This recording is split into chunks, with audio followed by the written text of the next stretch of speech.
السلام علیکم ورحمۃ اللہ وبرکاتہ۔ اس وقت میں آپ کے سامنے سورہ نمل کی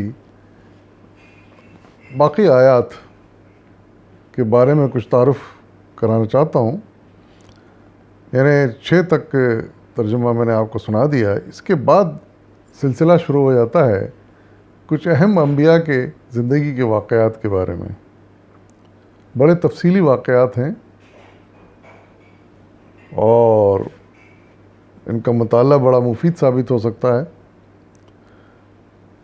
تو صورتحال یہ ہے کہ آیت نمبر 7 سے لے کر آیت نمبر 14 تک حضرت موسیٰ کے واقعات بیان ہوئے ہیں۔ پھر آیت نمبر 15 سے لے کر آیت نمبر 44 تک حضرت سلیمان علیہ السلام کے واقعات بڑی تفصیل سے بیان ہوئے ہیں۔ پھر آیت نمبر 45 سے لے کر آیت نمبر 53 تک حضرت صالح علیہ السلام کے واقعات بڑی تفصیل سے بیان ہوئے ہیں۔ پھر آیت نمبر 54 تا آیت نمبر 58 حضرت لوط علیہ السلام کے واقعات بیان ہوئے ہیں۔ اور ظاہر ہے کہ یہ انبیاء کے واقعات ہیں اور یقیناً ان کا مطالعہ بڑا مفید ہو سکتا ہے، لیکن اختصار کو پیش نظر رکھتے ہوئے ہم ان واقعات سے آگے پھر بڑھتے ہیں اور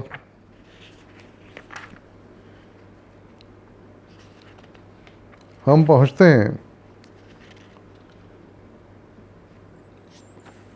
آیت نمبر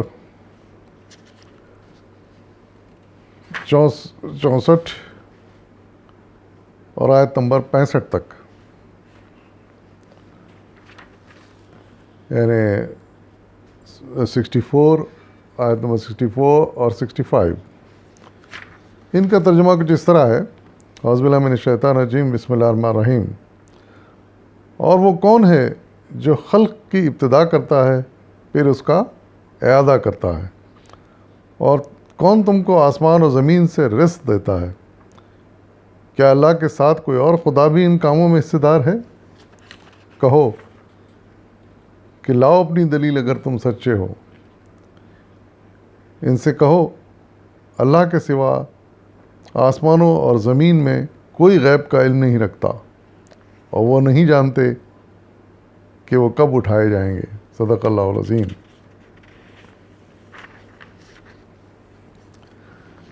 ان آیات میں بھی بڑی اہم باتیں بیان فرمائی گئی ہیں۔ سب سے پہلی بات یہ فرمائی گئی، وہ کون ہے جو خلق کی ابتدا کرتا ہے پھر اس کا اعادہ کرتا ہے۔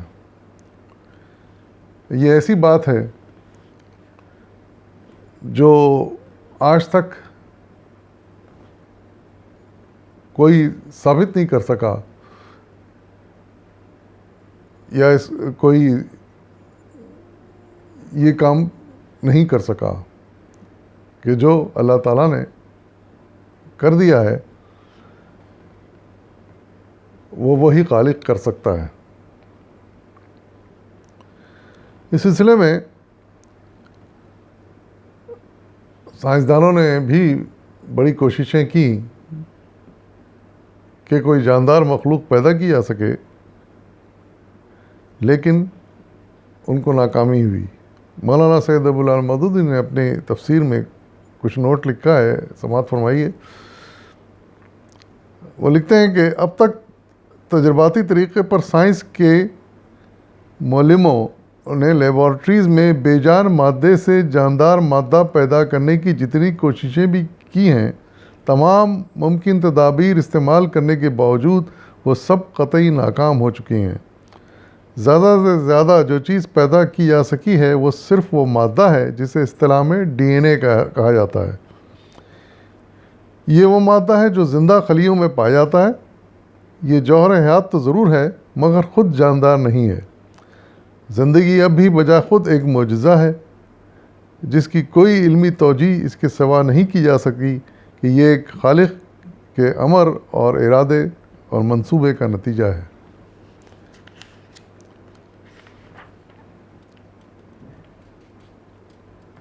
پھر دوسری جو بات اہم اس کے بارے میں بھی مولانا ایک نوٹ تحریر فرمایا ہے کہ اللہ تعالیٰ نے اس جو بھی جاندار پیدا کیا ہے اس میں ایک خاصیت رکھی ہے کہ وہ اپنے آپ کو دوبارہ پیدا کر سکتا ہے، یعنی اسی کی نسل آگے چل سکتی ہے. یہ بھی ایک معجزے سے کم نہیں، اور یہ صرف اللہ تعالیٰ کی بنائی ہوئی چیزوں میں ہی ممکن ہے. اس کی تفسیر میں مولانا لکھتے ہیں، جدید علم تناسل جینیٹکس کے مشاہدات اس معاملے میں حیرت انگیز حقائق پیش کرتے ہیں.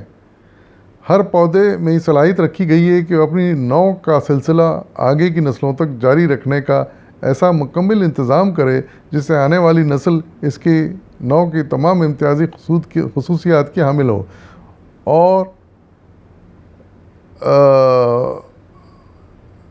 اس کا ہر فرد دوسری تمام انواع کے افراد سے اپنی صورت نوعیہ میں مختلف ہو.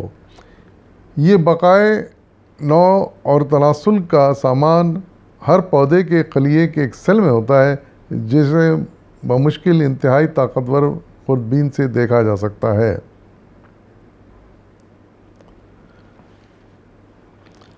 تو حقیقت یہ ہے کہ بڑی بات قابل غور ہے کہ اللہ تعالیٰ نے جو بھی جاندار پیدا کیا ہے اس کی نسل کو آگے بڑھانے کا بھی انتظام کر دیا ہے.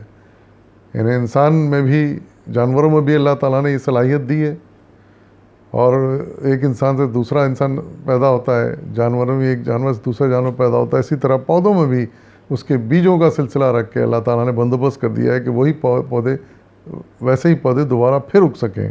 اور اسی لیے یہ نسلیں برسہ برس سے چلی آ رہی ہیں، اور شاید قیامت تک یہ سلسلہ جاری رہے گا.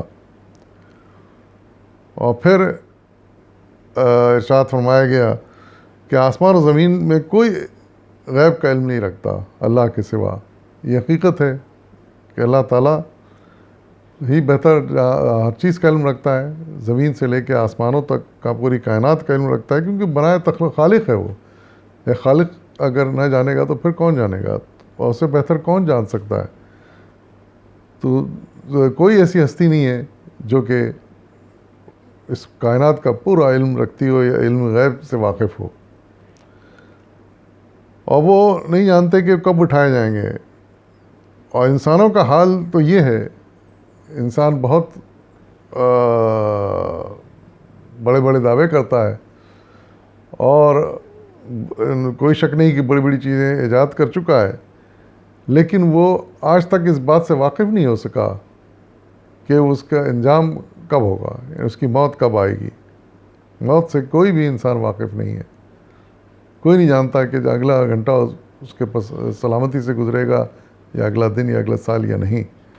یہ جسے علم الغیب کہا جا سکتا ہے، اس کو یہ بھی اس میں شامل ہے. تو اس سے اللہ تعالیٰ کی ذات ہی پوری طرح واقف ہے، اور یہی اس کے خالق حقیقی، مالک حقیقی ہونے کی ایک بہت بڑی دلیل ہے. اللہ تعالیٰ نے یہ چیلنج کیا ہے کہ کوئی اگر اور یہ صلاحیت رکھتا ہو، یہ خاصیت رکھتا ہو، تو لاؤ اس کا نام سامنے. کوئی ایسی ہستی نہیں ہے جس کا جو ان تمام چیزوں پہ قدرت رکھتی ہو. تو ان باتوں پر غور کر کے ہمیں اپنے ایمان کو اور مضبوط کرنا چاہیے، اور اللہ تعالیٰ کی قدرت کے اور قائل ہوتے جانا چاہیے. اور یہی اس قرآن کا مقصود اور مطلوب ہے. وآخر دعوانا الحمدللہ رب العالمین.